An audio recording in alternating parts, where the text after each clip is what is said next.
The NASCAR Gander Outdoors Truck Series heads to the Midwest for a night showdown in Newton, Iowa, under the lights for race 10 of the year. But here is a look at the current weather situation. Storms have rolled in and out, and it is a bit wet out there right now. Hello, everyone, and welcome into our Race Hub studio. I'm Kaitlyn Vincie alongside Todd Bodine, Jeff Hammond. It's not raining in here. That's the good thing. And we will keep you guys updated on the weather situation as it progresses. But assuming the racing tonight, how fun is this racetrack for drivers and crew chief? I loved racing at Iowa. I mean, to me, it's fast track. It's 150 mile an hour getting in the corner, but it drives like a short track. It's rough. It's got a lot of bumps. There's no groove. You can run the bottom, you can run the middle, you can run the top. You can go anywhere you want. So for me, I loved it. But I'm going to tell you, Jeff, tonight, there's a different racetrack with all this rain for what these guys practiced on. Now, you're exactly right. But, you know, let's take in consideration, Todd, this morning, because it's been a one-day, you know, basically extravaganza here in Iowa. When they unloaded the trucks, the racetrack was green then. So it may not be exactly the same, but they at least have some kind of idea how they want to start and what direction they want to move into. And this is where maybe a little bit of experience with some of these organizations may weigh out, you know, over a lot of other people, and some of these rookies may struggle early on. But I like what you're saying, because this racetrack is like a Saturday night racetrack that every one of these guys have grown up on, and they think, hey, this is going to be fun. It's only 3/4 mile, but you can flat get it done around here. And guess what? It's a Saturday night. It is a Saturday night. It is a short track racing under the lights. Doesn't get much better than that, guys. All right, last week at Texas, it was NASCAR veteran Greg Biffle who got it done in Fort Worth. Career win number 17 came after a 15-year hiatus from the series. Tonight's the night. The Biff is back. It is a night to remember. Greg Biffle wins at Texas. During the race, I knew in the first about 10 laps of the race that practice speed I was missing was not going to be a factor, because the truck competed fairly well with, you know, I started off 6th, felt pretty confident with the guys I was racing around right away. So I felt pretty good. I was going down the backstretch, and the spotter said 5 to go. I thought we had 20 or 30 laps left in the race. I had no idea that we were down that close to the end. It was pretty emotional for me to be out of the car for that amount of time and then back in for this first time back. Hadn't been in the trucks in a long, long time. Had all my family there, my daughter, my mom, and it was pretty exciting for me. I was fairly disappointed when we found out.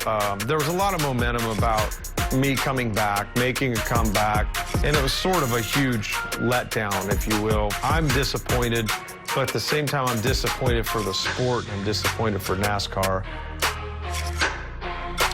We hear the disappointment there from Greg Biffle. He's not racing this weekend, part of the Triple Truck Challenge. Todd, your reaction to that? Yeah, you know, I totally agree with what Greg said. I think that NASCAR really missed an opportunity. You know, the trip was set up to bring excitement to our sport, bring some excitement to the truck series. And with Greg's notoriety in our sport and who he is and what he did coming to Texas after all this time off, winning the race, it brought the hype way up on the whole thing. And they missed this opportunity to continue this in Iowa. And I really think that, you know, I know a rule's a rule, and they missed the entry deadline by a day, but come on, let's keep this sport rolling forward. And congratulations to Greg, though. That was awesome. You know, and I agree with you. And it was great that Greg was able to go off and win that race. But the key thing was it took so much steam out of that program. Yeah. Because when the first guy is not going to be around for the second race, it took a lot of steam right out of that locomotive that was really running wide open. It would have been a great time for a NASCAR exception. And I think that's all they had to do. They have the capabilities of doing that. It would have been nice if they'd have stepped in and say, you know what, under these circumstances, the 51 trucks been, you know, dedicated to this series and da-da-da-da-da. They could have done it, and at the same time also out of respect to the sponsor themselves, Gander Outdoor Series, because they put their money up to try to make something exciting, and they missed an opportunity. You know, and I don't think that they would have gotten any pushback from the competitors either, because they know as competitors what it was going to do for the sport, for the truck series. So it was a missed opportunity. Well, speaking of the money, though, there is $50,000 extra up for grabs tonight as the Triple Truck Challenge continues. So taking over the 51 truck for this week is the 16-year-old Chandler Smith, making his Gander Trucks debut tonight. He actually won the ARCA race in Wisconsin last night, and thanks to a rained-out qualifying qualifying? Well, he is starting on the pole, guys, which is pretty exciting for someone who is making their first Truck Series start. But what is in store for this guy, right? Pressure. Yeah, you're starting on the pole. You got Rudy Fugle on the pit box. What is in store for him? Well, you know, this kid has no idea what's in store for him because he's never raced a truck in competitive situation. Now, he's had some practice. He understands how it drives, but these trucks are way different than an ARCA car when you put them in around other trucks. The aerodynamics are different. We understand how much side force these trucks have. The wheelbase is longer in a truck. They handle better. They handle different. Cornering speed is a lot higher. So he has no idea what to expect when they get racing. And leading this field down for the start of this thing is a lot of pressure on him. And one thing I hope that some of these veterans came to this kid and said, look, this is what you got to expect. Did you call him? I didn't call him. I don't even know. But he's got veterans there, Johnny Sauter, Matt Kraft, and Brett Moffitt. These guys can help him, and I hope that somebody gave him some advice for the start of this race. Well, you know, remember what I told you last week, I should say, about that 51 truck? Yeah. There's always one variable. And that's Rudy Fugle. Yeah. Yes. I mean, that's one of the things he's got up his sleeve right now. And I'm sure that he has already kind of stuck his head out his sleeve and said, hey, buddy, just remember, this is not the same feel you felt last night in that ARCA race. Different type of tires, different type of racetrack. This is what I need for you to do. I need for you to do a little bit like what Greg Biffle did the other night. Let a couple people go by you. Get back there and kind of follow them a little bit. Get used to the truck, and it'll come to you. I think he's got that extra, you might say, voice on the, should say the good and the bad guy. I think the good guy's right here. Sitting on his shoulder. Right. Sitting on his shoulder. Off to a good start, though, starting Yep. P1. All right, still plenty to come on NASCAR Race Day as we get ready to race in the Hawkeye State. Drivers explain what makes this track both fun and challenging. This track is certainly one of the favorites of Brett Moffitt. We check in with last year's winner next. Stay with us on FS1. What's up? Welcome back to NASCAR Race Day here on FS1 from Iowa Speedway. You see on the jet dryers there trying to get this racetrack dry, and the drivers say it's a really fun place, but it also has its share of challenges.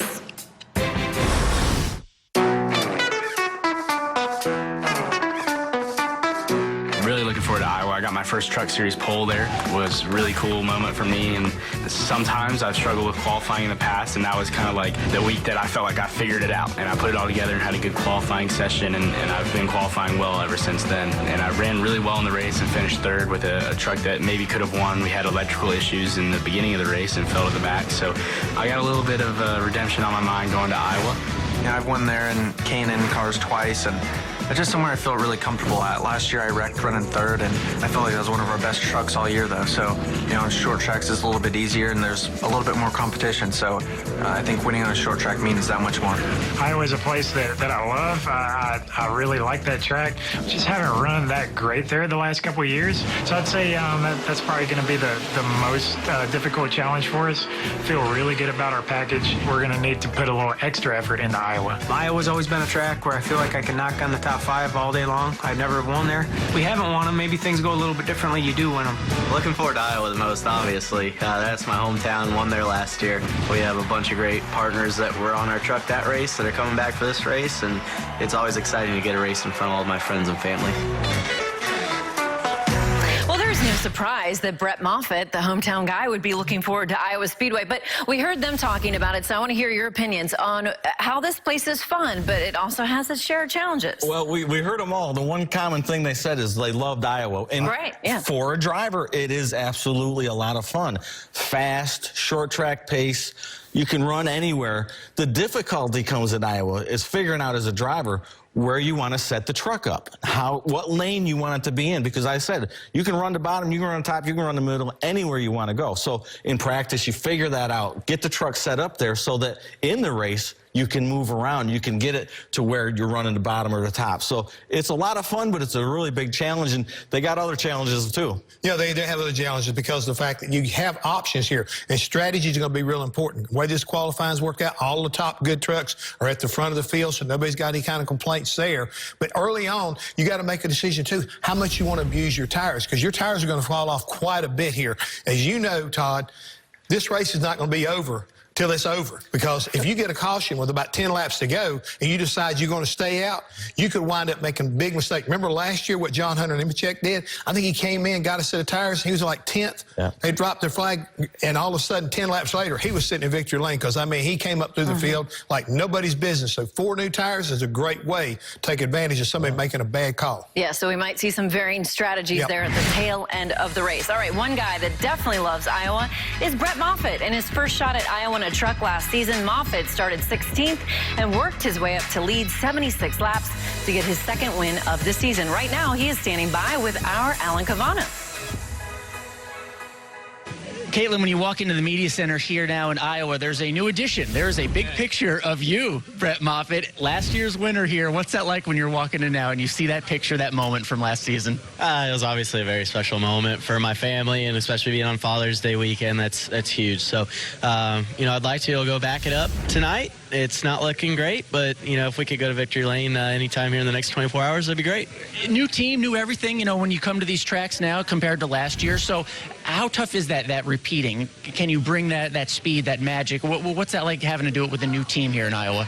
It certainly presents new struggles, but it also gives you new outlooks on things. There are some tracks last year where I wasn't very competitive, and GMS was very strong as an organization, and we go to those tracks, and all of a sudden I'm right there with it. And there's tracks, I would say, a lot like the Atlanta, Iowa, Chicago, the rougher old racetracks. We seemed to excel last year, and they seem to struggle a little bit. So I think it really is, we just need to work on our communication and get the program together to where we can be strong at all of them. You reminded me it was a win in Iowa that really vaulted your championship run last season. What are the chances of that happening again? Good. I think, Jerry and everyone on our 24 GMS team brought me a really good Chevy Silverado, and I just love this place. There's a whole nother level of energy coming to the Iowa Speedway for me, being my home track and having so many friends and family here, and it's win or bust here. That's all I care about.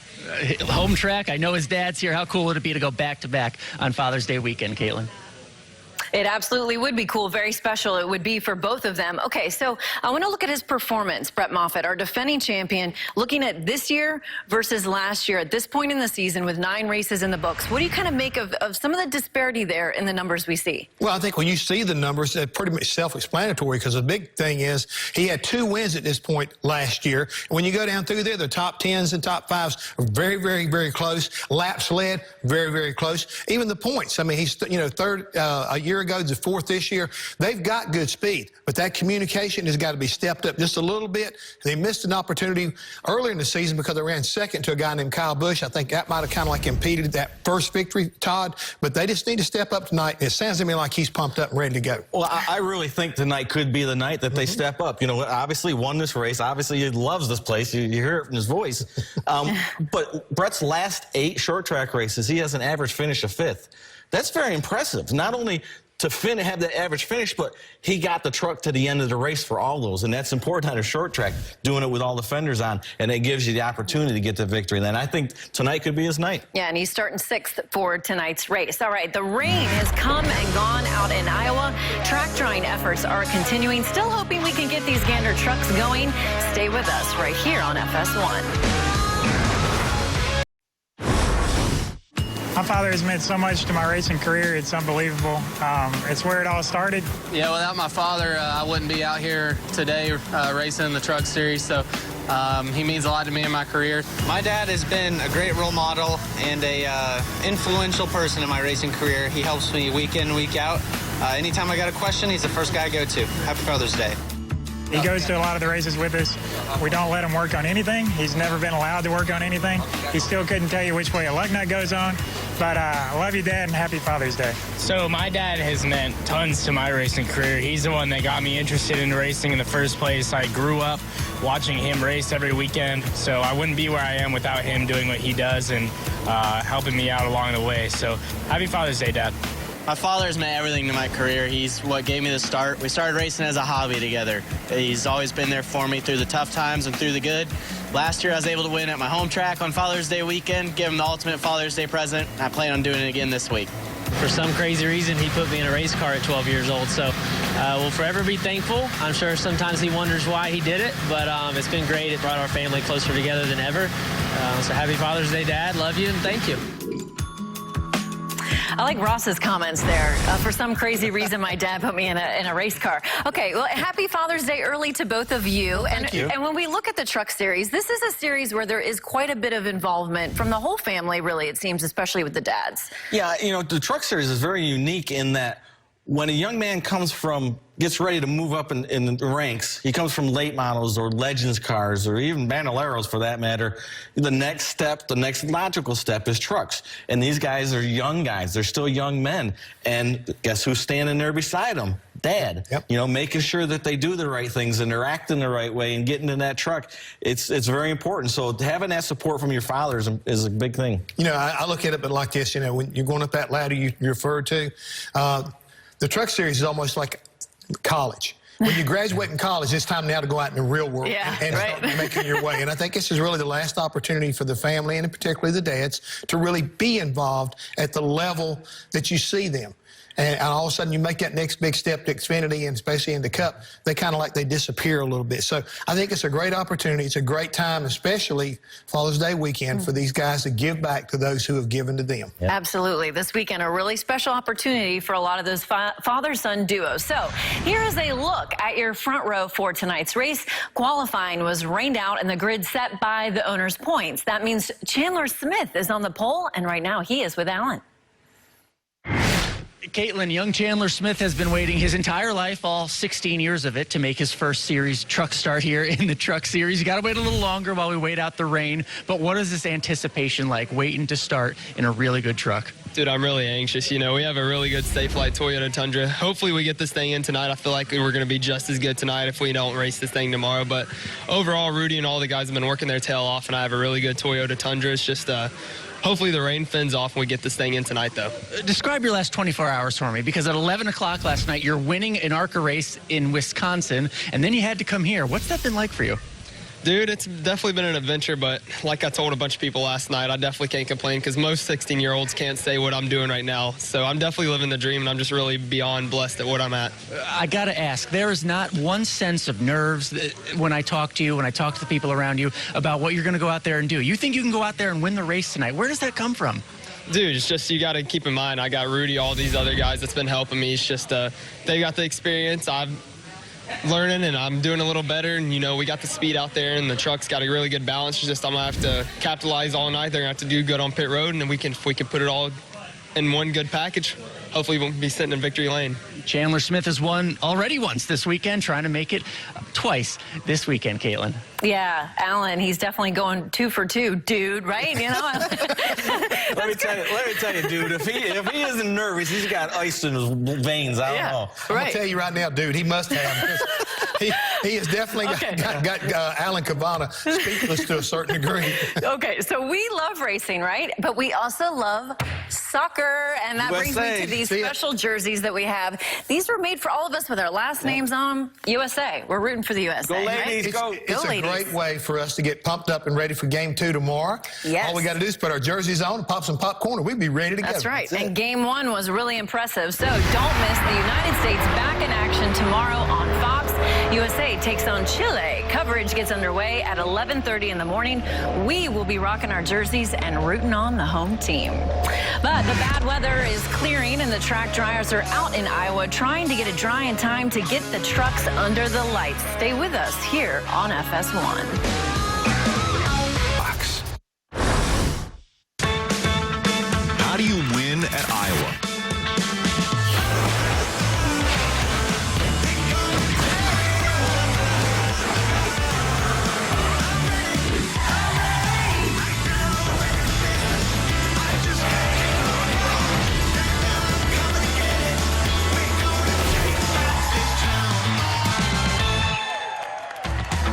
Welcome back to Race Day here on FS1, where track drying efforts continuing out at Iowa Speedway. Hopeful that we will get it dry for tonight's race. And we're going to send it out to Iowa now to Alan Cavana, who is standing by with Todd Gilliland.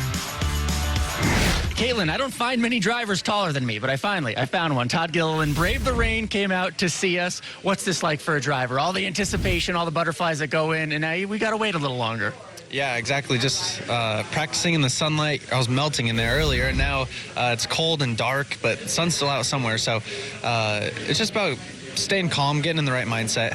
We're going to race eventually here, and whether it's in the daylight tomorrow or later on tonight. So made a few more changes to my JBL Sirius XM Toyota Tundra for tomorrow or today. So we'll see how it is. We struggled a little bit in practice, but Michael Shelton, my new crew chief, Wes Ward, all the guys at Kyle Busch Motorsports have been working really hard. And, this, I've said it plenty of times, this is a really important stretch for us. So triple truck challenge going on. Hopefully we can come home with 50,000 tonight. How important was the work today, working with your new crew chief? Is there communication you have to kind of nail down? What's it like? For sure, just even a number scale can be confusing to someone new that you don't know, So it's about setting the ground rules, I guess, kind of. And like any new relationship, it's all about communication. So we've hit it off pretty good, and just need to keep it clicking throughout the coming weeks. Todd Gilliland looking for career win #1 here in Iowa. Kaitlyn. Thank you, Alan. Yes, certainly he'll be on the hunt for that first win. We heard Todd talking there about how important this stretch of races is. Guys, what do you make, though, of the season he has had thus far? Well, Kaitlyn, every race car driver goes through this kind of stretch. And unfortunately for Todd, it's right here in the beginning of his career. Where you go through slumps and you make mistakes. And these numbers, yeah, they look horrible, and we understand what it's about. But I'm still a Todd Gilliland fan. I think that this young man can drive a race truck, can drive a race car. He's won races and other things. So it's not like he doesn't understand that. He's just going through a difficult time that happens. And once he gets through the stretch, and maybe Michael Shelton is the guy that he needs to get him over this hump. But I'm still a Todd Gilliland fan. I think he can do it. I think what's important, if you listen to what he's trying to tell you, this is a racetrack where he's got 2 K&N victories. So he's got confidence coming in this racetrack. Next week at Gateway, he finished second a year ago there. So he's got a couple places I think he's kind of saying, hey, I like this track. I like this next week. All I need to be able to communicate with my crew chief and get a few things going here. I think he may turn it around here tonight. Yeah, he's starting 11th for tonight's race. So now it is time to send it out to Iowa Speedway, to the guys who are calling all of the action in the booth. Track drying efforts continuing, so let's check in with Vince Welch.